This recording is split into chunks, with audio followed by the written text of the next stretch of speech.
akan mengizinkan ya kemarin hari Kamis Ini terjadi kenapa? Februari 2025 dari penyidik PPA Polres Metro Jakarta Selatan sudah melayangkan surat pemanggilan kepada VA. Itu untuk dijadwalkan kapan nanti? Untuk dijadwalkan hari Senin tanggal 10 Februari 2025 sekira jam 9.30 ya pagi. Itu pemanggilan terkait apa ya, Bu? Ya pemanggilan yang jelas yang berawal dari laporan NM ya, yang kasus yang beberapa bulan kemarin yang dilaporkan oleh NM. Berarti untuk saat ini saksi Fadel masih statusnya saksi ya, Bu? Belum masih saksi ya, status masih saksi terlapor. Saya sudah bertelepon langsung dengan Kapolres, yaitu saudara atau adik saya, Akak Kombes Pol Ade Rahmat.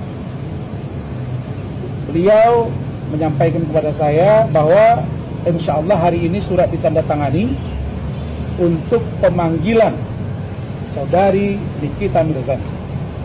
Nah, kapan, seperti apa, tolong saudara-saudara pantau. Tapi yang pasti saya hanya kasih pesan. Nah, saya berharap kasus ini yang saya laporkan ini tidak ada ruang untuk memperlambatnya lagi. Dan Pak Kapolres, saya percaya beliau sudah komunikasi, Kasatnya juga sudah komunikasi, memberitahu bahwa kasus ini akan jalan, tidak ada dasar untuk menghentikan dan atau memperlambat. Jadi Nikita Mirzani, ya saya rindu juga saya dengan ocehan dia, sudah 2 minggu nggak pernah ngocehin saya nggak tahu, tapi yang pasti kasus laporan saya harus jalan. Dan saya juga hari ini dengan Rahmat akan diskusi dengan penyidik laporan saya terhadap NM yang kedua, yaitu dugaan pencemaran nama baik yang dilakukan kepada saya. Nah, poin-poin inilah hari ini, artinya laporan Pak Umar jalan. Ini yang terakhir, saya minta dengan tegas agar kasus laporan NM terhadap Fadel dihentikan. Sudah tidak ada dasar. Kemarin Saudara Fahmi mengatakan dia mendampingi. Saya meragukan. Buat apa diperiksa berulang-ulang? Apa yang sudah ditanya penyidik, dia sudah info ke saya. Seluruhnya dia sudah jelaskan. Tapi banyak yang bertanya ke saya, apakah benar saudari Loli bercerita kepada saya ada dugaan pengancaman terhadap dia? Ada. Dari siapa? Dari orang dekat dia. Sampaikan foto itu benar atau foto itu benar. Saya tidak perlu sampaikan tempatnya di mana. Foto itu benar karena ada saya dan itu difoto. Ada saya, ada beberapa foto, yang lainnya tidak perlu saya beritahu. Ada saya, ada beberapa orang, dan foto yang kedua itulah yang mungkin diberitahukan kepada Nikita, ya, dan itu diberi hak. Saya mohon maaf, saya tidak tahu nama lengkapnya. Yang jelas santai dia, ketawa-ketawa, happy lah ya. Kalau kita bahasa yang paling gampang, dalam keadaan dia sukacita. Laura santai dengan laki-laki tersebut, itu masih sama, usianya tidak jauh dengan Laura, beda-beda tipis lah ya usianya. Ya mungkin kalau Nikita sudah memposting berarti Nikita menyetujui mungkin ya, karena kan itu adalah urusan yang sensitif sekali, urusan seorang ibu sama anak, terus ada laki-laki lain. Tapi kalau mungkin Nikita memposting, itu adalah bentuk Nikita menyampaikan kepada masyarakat, ini loh anak saya, ini anak saya, namanya Laura Mezani Mawardi. Dia dalam keadaan sehat, dia santai, dia ketawa, bahasa yang saya dengar semakin cantik anaknya. Dan itu diposting, dan postingan itu bukan dia sendiri, ada laki-laki lain dengan usia tidak jauh daripada Laura. Apakah itu bentuk dia menyetujui soal hubungan? Itu nanti tanya kepada Laura. Yang jelas, foto itu benar. Jangan lagi diomong-omongin, wah, kok nggak berhijab sih? Biarin, ya. Biarin. Itu urusan saya.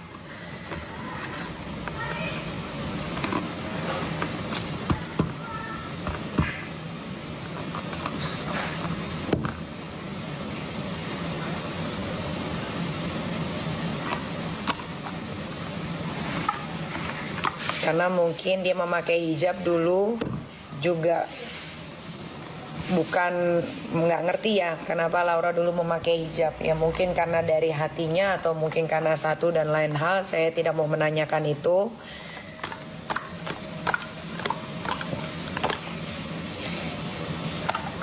Dan saya juga nggak mau ngurusin itu. Yang penting dia sehat, dia sudah sadar, dia sudah tahu mana yang baik dan mana yang tidak baik. Dia juga sudah meminta maaf atas apapun yang sudah dilakukan. Buat saya itu sudah cukup dan dia sudah mau mengakui kesalahannya. Buat saya itu sudah cukup. Nanti dia juga akan, nggak tahu dia. Pokoknya intinya waktu kemarin dia ketemu sama saya, dia cuma mau bilang sama kalian semua penikmat sosial media bahwa dia salah. Telah berkata, nggak apa-apa kok, durhaka aja sama ibumu. Kita kan nggak pernah memilih dilahirkan dari rahim siapa. Nanti kalian sendirilah dengar. Dan yang minta press conference itu juga bukan saya, tapi Laura.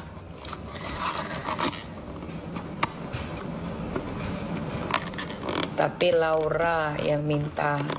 Saya hanya menyiapkan apa yang dia mau. Karena dia bilang sebelum berangkat lagi sekolah, dia pengen semuanya baik-baik saja. Dia pengen mengejar mimpinya. Harusnya Laura ini sudah kuliah loh. Bentar lagi.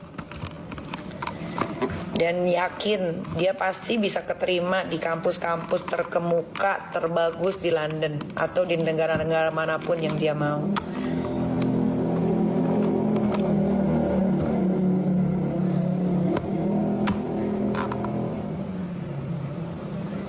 Nah, kalau ada yang bilang, kenapa Kak, kok dikirim lagi ke luar negeri? Karena hanya di luar negeri yang bisa menerima anak-anak yang bisa lompat sekolahnya. Asal bisa ikut tes dan tesnya itu lulus. Makanya nanti, kan udah dapet nih sekolahnya. Itu tergantung Laura. Kalau dia bisa melakukan tes itu dengan baik dan dia diterima, dia lanjut sekolah ke luar negeri.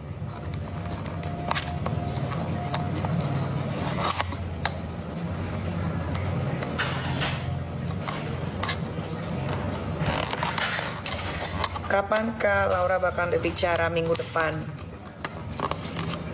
28 Mei ulang tahunnya Loli. Kalau bersamaan dengan itu dia melamar, emang ada larangan? Enggak kan? Okay. Dan kalau diterima lamarannya juga nggak ada larangan.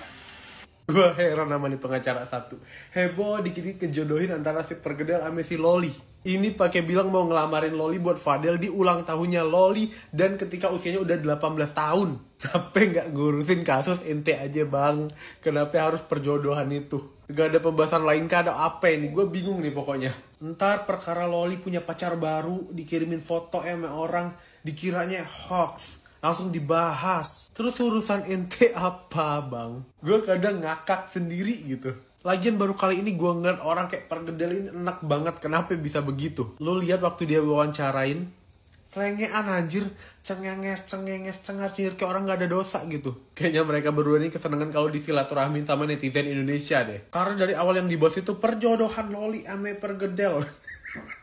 Kata Niki, kenapa gak dijodohin sama anak lo aja bang si Pergedel bang? Kenapa harus banget ame Loli? Itu udah perjodohan yang sulit banget antara langit ame bumi tuh. Masih aja dipaksa buat nembusnya kan. Jadi gimana pendapat kalian? Coba kalian komen di bawah deh. Nikita Mirzani memposting ulang. Saya nggak peduli diposting ulang Nikita Mirzani atau siapapun. Yang jelas apa yang saya sampaikan saya tidak perlu menunggu setuju atau tidak setuju dan validasi orang lain. Karena saya yakin apa yang saya sampaikan itu adalah hal yang benar. Loli bukan tidak mungkin mendapatkan brainwash dari orang lain. Terlebih ketika dia sedang dalam konflik dengan ibunya sendiri. Jangankan anak seusia Loli, kita yang berumur dewasa ketika mengalami konflik dengan orang terdekat, tiba-tiba ada orang yang ikut andil dalam mempengaruhi kita. Bisa jadi kita semakin mengikuti alur pertikaian. Terlebih kita merasa orang terdekat yang berseteru dengan kita ini sebegitu jahatnya memperlakukan kita. Lalu orang-orang di sekitar yang mungkin saja sengaja atau tidak sengaja datang membumbui pertikaian itu, maka akan teramat sangat membara api perseteruan itu. Dalam kasus Loli dan ibunya, saya juga berseberangan dengan polemik pihak ibunya yang kemarin mengumbar aib sang anak. Sangat disayangkan karena yang seharusnya dewasa menyikapi fase pencarian jati diri anaknya, tapi harus dilawan dengan cara mengumbar aib anak sendiri. Hal itu yang membuat saya juga bergetar hatinya. Di Dimana mengingat seberapa kuatkah mental Loli akan terpaan itu. Saya yakin Nikita Mirzani juga menyesali hal itu. Sehingga saat ini cara yang dilakukan adalah sebuah cara terbaik dalam mencari solusi dari gelombang pertikaian besar. Sangat disesali jika ada orang lain yang berusaha mengacaukan hubungan anak dan ibu ini. Jejak digital tidak bisa dilupakan. Betapa sayangnya seorang ibu terhadap anaknya. Menyekolahkan sampai ke luar negeri. Kasih sayang telah diberikan selama ini. Begitu dimanjakan fasilitas yang luar biasa. Apakah itu tidak diukur sebagai letak kasih sayang? Sekali lagi, saya hanya mengajak teman-teman untuk waras. Untuk tidak terlalu dalam mencampuri urusan yang benar-benar pribadi.